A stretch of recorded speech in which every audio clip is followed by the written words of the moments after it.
everyone, this is your girl Lala and I'm back with another video. So today's video is going to be a review slash recap on Love and Marriage Huntsville season 4 episode 5. So this episode starts out with Tisha and her cousin Kiki. It actually picks up from where last week's episode left off with the meeting with Tisha and Kiki. So they're still at the meeting. At this time, I don't know if you saw last week's, but last week it left off where Kiki came outside and her and Tisha started having a conversation further from what was the conversation that was taking place inside. So it picks up here. So, Tisha, kind of tells Kiki, like, listen, I've done all I could do. I've apologized. I've cried over it. You keep bringing up the past. I thought we were, past this. And, Kiki kind of expresses, well, like, no, we're not. What I found interesting in this is that Tisha has constantly told people that things were in the past and they were over, she was over it, they were moving on. And she's constantly been in her feelings about it again, constantly has brought it up again. I mean, we saw it with Kimmy. We saw it constantly with Kimmy. We saw it with Melody. So I'm just kind of like, okay, this is kind of like the pot calling kettle black because Tisha, this is what you are notorious for, which is acting as if something is over with and resolved and you've moved on from it, but yet still holding on to it and being in your feelings, and then later on bringing it up and expressing it in another situation. So I just found that kind of ironic. They kind of left off, I guess, on a good foot of, rebuilding, or whatever. Honestly, this whole thing with them was kind of exhausting because it was just too juvenile. It was just too it's like, come on. And now we know that we're going to get more drama with it because as we see from the episode upcoming that Miss Wanda is now going to be brought in the mix. So we know she's going to bring all the smoke, all the drama. So we know that this saga is actually going to continue, which I'm not really here for it because it's just kind of petty. It's like kind of ridiculous at this point, but whatever. It is what it is. We'll see how that, how that all plays out. So now we get to the meetup with Marcel and Marcel. So in this meetup, the whole thing did come up with the children and them not attending the book signing. And Marcel kind of, gave this sad, upset look about it. Marcel was kind of like, wow, that sucks. It was a book signing. It was, it's a kid's book. So from there, Marcel is, I'm being a little sympathetic to, Marcel is being a bit sympathetic to Marcel. And, Marcel proceeds to tell him that, the divorce is pretty messy, that it's been pretty messy. And then he goes on to say that, he doesn't even communicate with Mel by phone call or text. They communicate by email. And that, it also helps with having a record of things and et cetera, whatever. But they don't have actual communication other than email, which is very unfortunate. But I mean, Marcel, it is what it is. You moved real slimy, real greasy, and I mean, you got to take responsibility for this bed that you created. So that is what it is. I'm sorry. I don't have any sympathy with Marcel on this. Marcel does make a comment, saying that, this is like a clear example or something of that sort of, both of them using the children as pawns. I don't know, maybe. I mean, unfortunately, this is not uncommon when a divorce has occurred, especially when it has occurred through infidelity and, just different things of the sort. So, I mean, it is what it is. It's unfortunate for the kids, though. It really is. So moving on, they then getting to Marcel talking about his upcoming wine tasting, and he tells Marcel that he wants the wine tasting to be a guy's trip. And not only a guy's trip, but a guy's trip to Atlanta. Okay. You all know what happened with the last guy's trip and the drama that is still unfolding from the last guy's trip. But Marcel quickly makes it very clear, like, no, no, no, no, no, not that type of guy's trip at all. But what's interesting to me is that Marcel is kind of like, well, what kind of guy's trip is it going to be? Because I could still go to like lounges and bars, and like just because I'm married doesn't mean I can't go to lounges and bars. And then he proceeds to say something like, Tisha, trust me. I just can't with Marcel. I really can't. I cannot. I just cannot with Marcel. But listen, to each their own. If Tisha likes it, I love it. It is what it is. But I just found it kind of funny that, his first comment is about how he can go to bars and lounges, even though he's married or whatever. Like, that's not stopping anything. And Marcel does make the comment in this, and he's like, well, I'm a single man. I saw something not too long ago with him and Ariane, I think that's her name, the one that, his side chick that he had the baby with. I thought they were now together. I don't know, who knows? But anyway, Marcel is claiming that, he's a single man, but we all know that if Marcel isn't single, Marcel is single. So that says it all. So then they move on to, some business talk.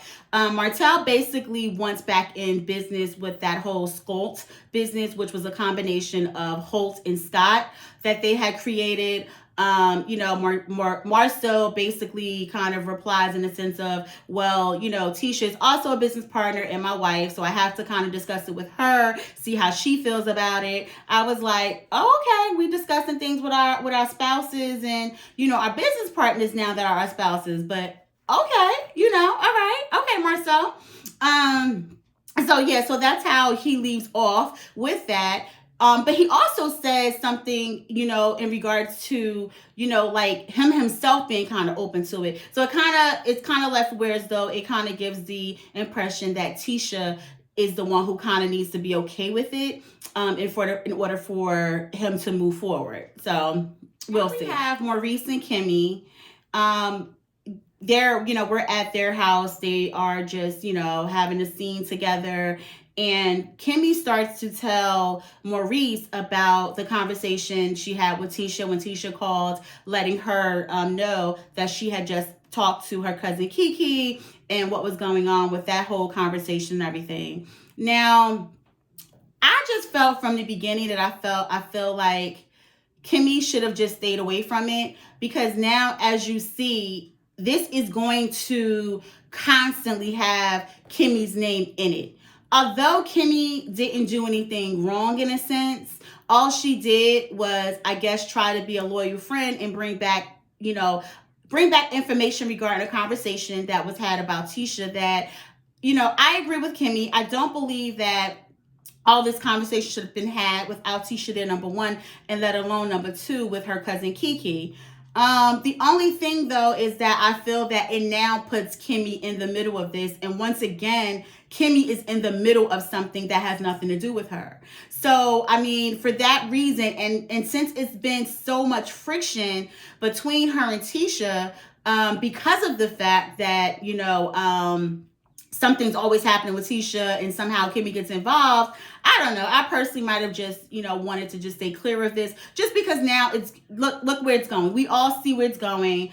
Before you know it, somehow Miss Wanda is going to make Kimmy responsible for something too. So I can only imagine some type of like beef coming with Miss Wanda and Kimmy about this as well. It's just exhausting. And if I was Kimmy, I just would have stayed clear of it, because at the end of the day, like, it's just exhausting with Tisha and her mama at this point. So now Destiny meets with Maurice.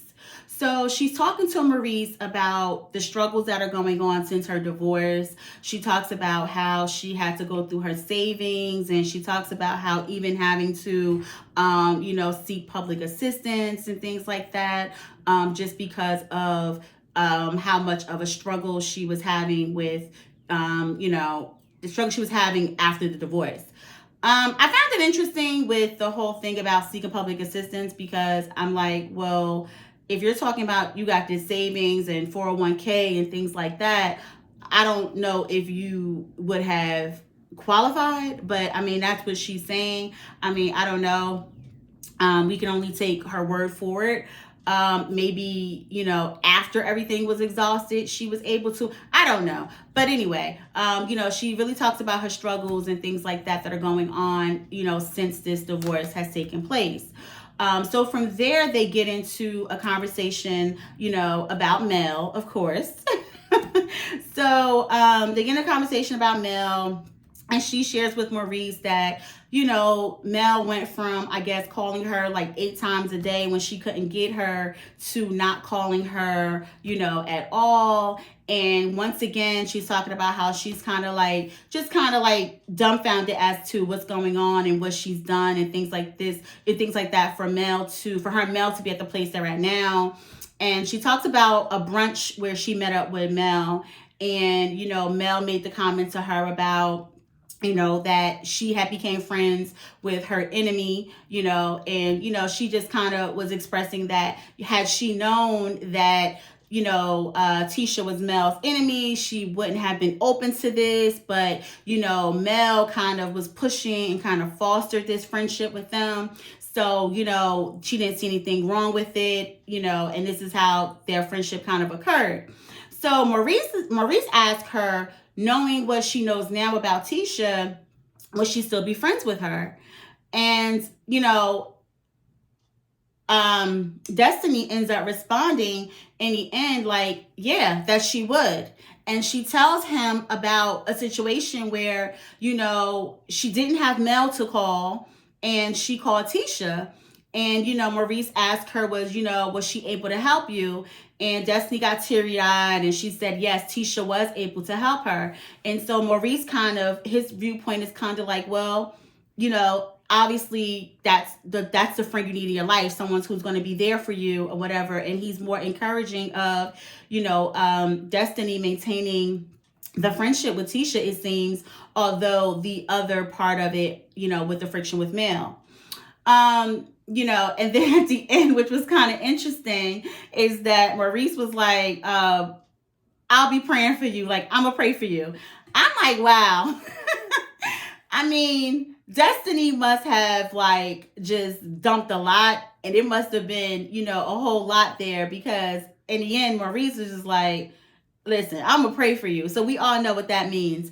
But I mean, I don't know. As we move on with the episode, we do see more. Later on, we see more with Mel and Destiny. So we'll get to that part later. So now we go to Tisha and Marcel. And so they started having a conversation. It starts off, Tisha's telling Marcel that she wants her mom to be able to shadow him and one of the managers at Black, just so that her mom can get some type of like business experience, since her mom is looking to start her own, I believe, a food truck or something like that, some business of this sort. And so, of course, Marcel is like, that's a real tall order you want there. Knowing good and well that him and Miss Wanda don't fool with each other like that. But however, I'm sure he will end up allowing it in the end. But, he doesn't seem that happy about that. So then they move on to Marcel telling him about the conversation that he had with Martel in regards to Martel wanting back into business and to the, buying back into Skull. So Tisha expresses that, she doesn't really feel as though that she could trust Martel because of the things that happened in the past. And she felt like Martel intentionally did things that affected their marriage and tried to affect and impact their marriage. Although she feels that, there were certain things that were good that Martel did bring to the table. And, I guess he was an asset in some sort. It's a no for her right now. Like, it's a no for her because she just can't trust Martel, and going back on the things that he had done in the past, she just doesn't trust it. She doesn't trust him. So I guess in the end, Marcel is going to end up telling Martel that he won't be able to buy back in. It's going to, I guess, be a no for the Scotts, which is unfortunate because from what it sounds, it seems that Marcel and Martel, it seems that in that business relationship, they worked quite well together. But unfortunately, due to things that happened in their personal lives, it spilled over to business, in which now it's kind of left a sour taste in Tisha's mouth in regards to working with Marcel again. And I can't blame her. I really can't blame her. Especially once it got to the point of, a back and forth of things being said about, your husband and your marriage and things like that. Certain things are off limits, so the lines were crossed. So I definitely get Tisha's viewpoint on that. Absolutely. So now we get to this meeting with Destiny and Mel.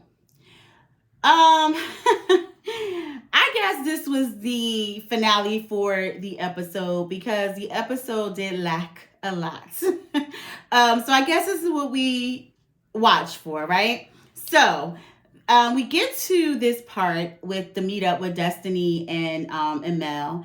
And Mel comes in with let's get to it. So Destiny, she tells Mel about a situation where there was a business deal of some sort on the table that seemed to have went away once her and Mel kind of had a falling out. So Melody told her that, she basically, owned up to being aware of, I guess, this particular individual that she was doing business with. And she said that this particular person actually saw things on social media, and Melody had not told her anything, but she had saw things on social media and that reached out to Mel, and Mel only said to her that she hadn't talked to Destiny, and that was it, and that basically the other I guess parts and things like that she got wind of came from social media and not Mel. So Destiny, of course, was not buying this at all. She's like, okay, no, she's not buying it at all. And so, the conversation, goes further into they're talking, back and forth, and then Melody brings up about Destiny getting divorced and not telling her anything about the divorce at all. And Melody responds to this because Melody is defending at this point her stance that she grew distant from Destiny during a certain time because she was just working on herself, and she needed time to herself and going through certain things. And so Melody's like, well, you went and got divorced, took time for yourself, didn't reach out to me, didn't tell me anything about it, so what's the big deal or whatever. So they have this, they continue on with this kind of, back and forth about that. So then they get to a point where, Destiny is still standing by the fact that, Melody hadn't been reaching out to her. They hadn't talked because the reunion comes up, and, Melody is kind of like, she was blindsided by a comment that Destiny made at the reunion in regards to not speaking to Melody. And Melody has said that, well, we had actually been communicating before this. So she was kind of blindsided, didn't know why Destiny had made the comment at the reunion.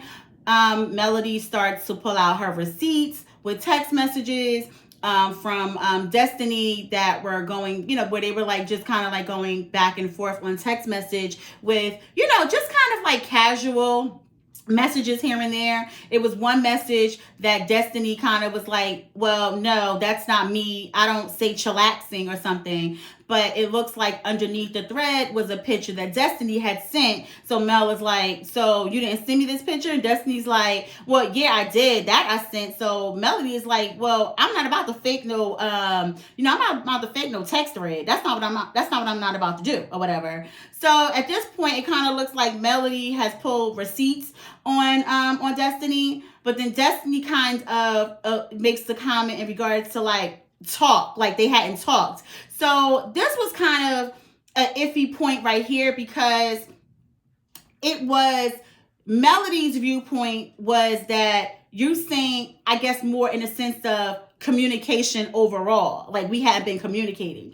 Destiny is kind of more so saying, I believe, like we hadn't talked. So Destiny wasn't really including the text messages. It was more so like we hadn't actually had a conversation. So it gets a little tricky right here as to if the receipts that Mel pulled out really did justify what Mel was saying, or if it really didn't, and if there is still blurred lines between what really happened in regards to the conversations with Destiny and Mel. I don't know.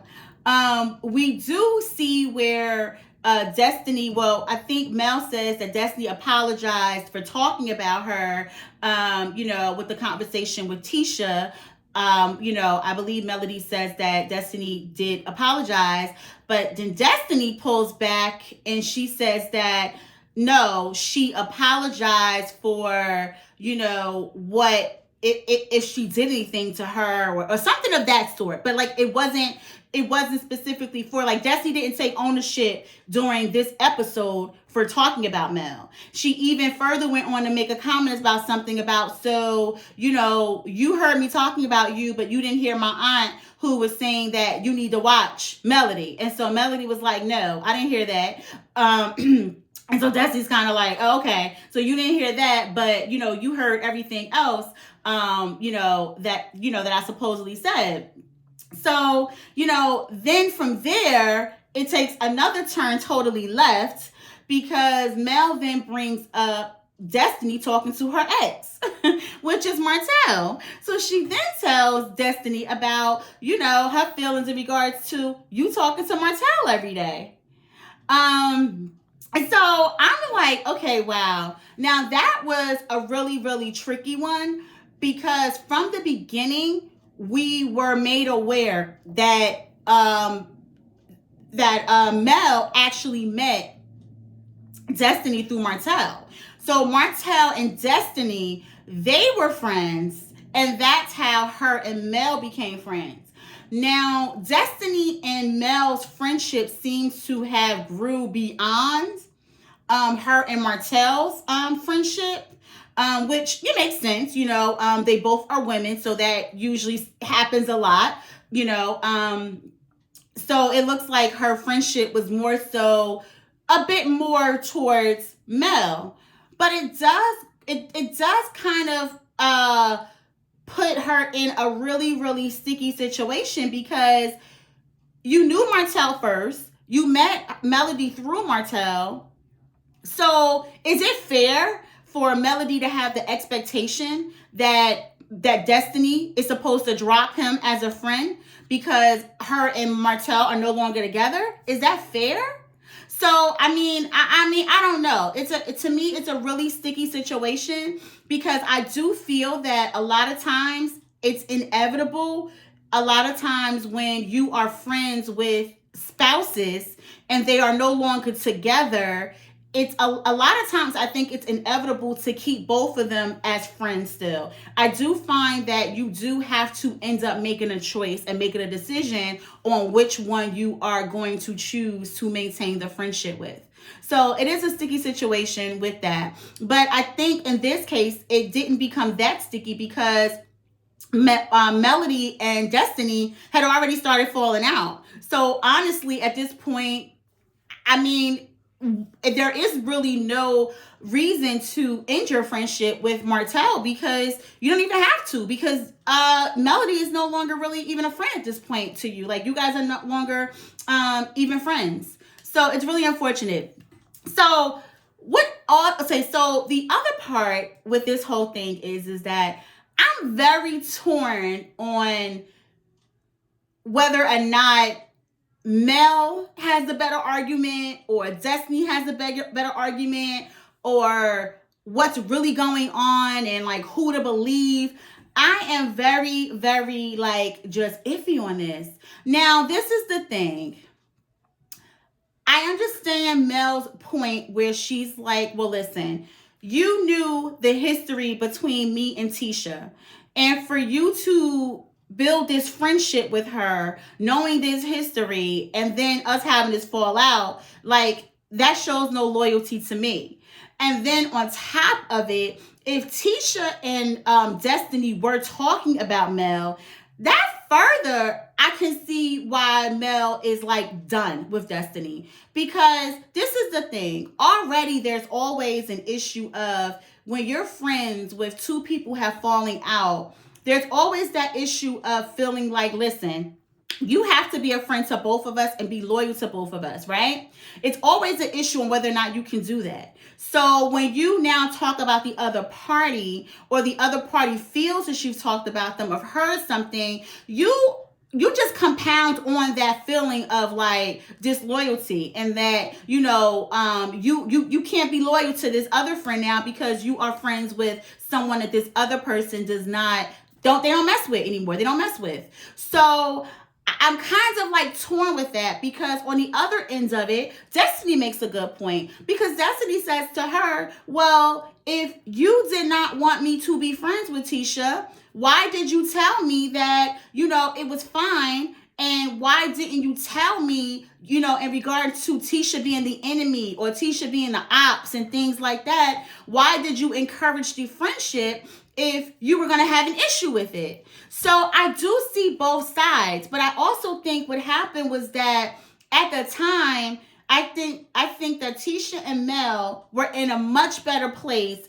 And I think that Mel honestly was trying to work on their friendship and thought that maybe it was in a better place, and didn't see anything wrong with Melody and Destiny. I'm sorry, didn't see anything wrong with Destiny and Tisha forming a friendship. However, I think that things went left once Tisha and her, got back into it. With Tisha at the reunion making comments about, Mel not knowing how to be a friend, and Mel only being around when things are, when things are bad or when she needs someone, and not knowing how to be a friend and things like that. And so I think things started to spark from, the feuds that they had before, and caused their friendship to go back sour again.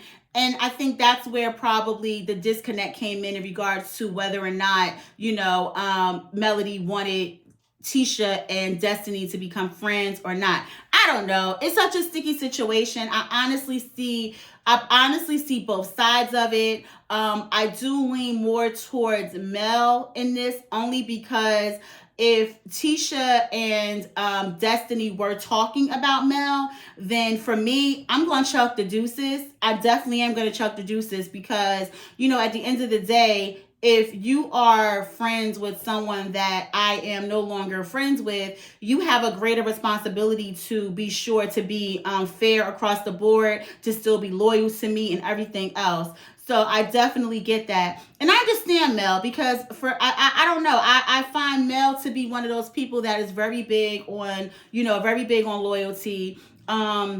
And in this situation, I can see a lot of things occurring that just doesn't look like Destiny has her back, or that Destiny is loyal. But with what is more interesting, or I guess more of a question, is where did so much of it stem from? I honestly think that, I don't know if you guys recall in the past season when Melody had the video shoot, and Destiny came to Melody about, I forgot what it was, but it was totally the wrong time, wrong place, wrong time. The shoot was about Melody. Melody was in her glory. She was in her shine. It was about her.